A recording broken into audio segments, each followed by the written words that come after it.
Donnerschlag. Gedankenanstoß und Inspiration.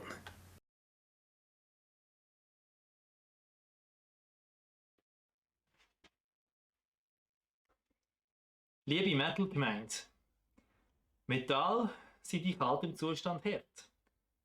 Aber in erhitztem Zustand da werden sie weich, biegsam und mischbar. Und so ist sie im übertreiten Sinn auch mit dem Heavy Metal. Metal ist offen für Einfluss von außen, ohne dabei an Kontur zu verlieren.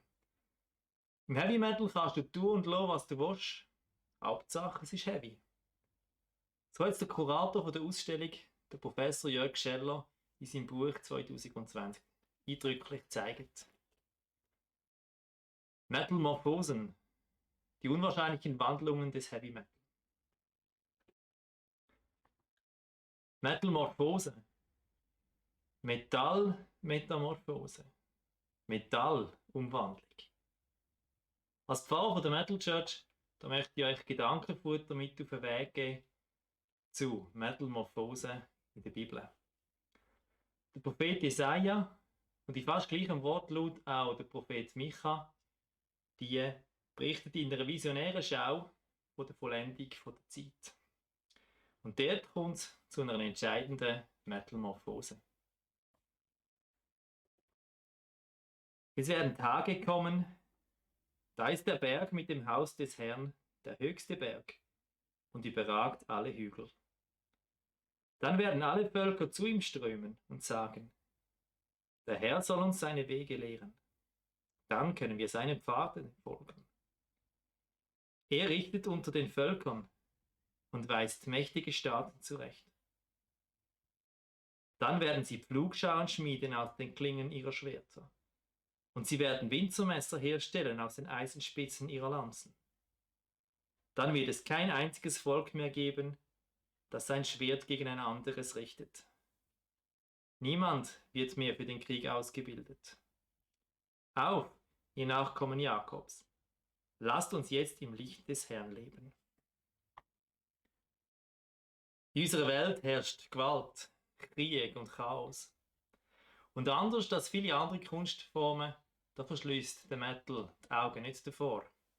Im Gegenteil, die meisten Metal-Bands tauchen ein in die dunkle Suppe und verarbeiten die Schrecken unserer Welt in härter Kunst. So sind auch häufig Songs mit Aufrufen zur Schlacht entstanden. Diese Songs ermächtigen die sich unterdrückt und marginalisiert fühlen, und sie bauen sie emotional auf. Ich denke da zum Beispiel an Pursuit of the Vikings von Amon Amarth oder an Rebellion von Gravedigger. Call to Battle, ein Aufruf zur Schlacht. Kampflieder und Gebet, die gibt es auch in der Bibel.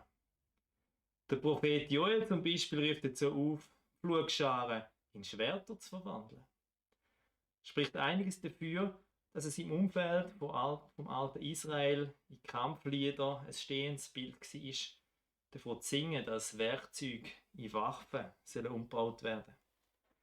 Aber in der Vision von Jesaja und Micha, da wird das stehende Bild jetzt umgekehrt. Pflugscharen werden nicht zu Schwertern, sondern Schwerter zu Pflugscharen. Wenn Gott am Ende der Zeit die Menschheit richtet, dann wird alles umgekehrt.